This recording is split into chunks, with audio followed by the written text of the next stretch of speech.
President Trump has stated a fact. What more do? Why are you asking this question? लेकिन 25% tariff लगाया plus penalty भी लगा दी है। It is a dead economy. Are you people not aware of this?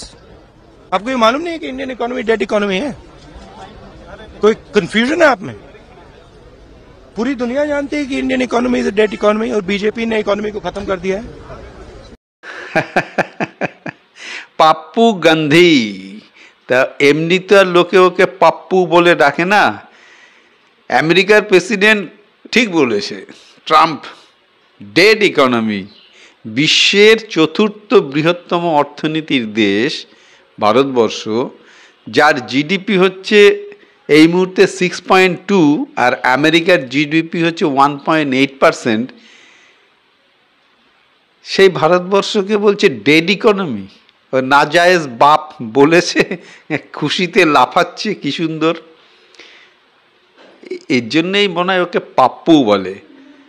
তো comedian comedy করবে, স্বাভাবিক, আমরা comedy দেখবো আর হাসবো। ট্রাম্প বলেছে, শুল্ক চাপিয়েছে, আর ভারত তা মেনে নেবে, সেই ভারত আসে নাকি? তো পাপ্পু খুশি হয়েছে, 2-4 দিন একটু খুশি থাকুক, তারপরে দেখা যাবে। পাপ্পু গান্ধী।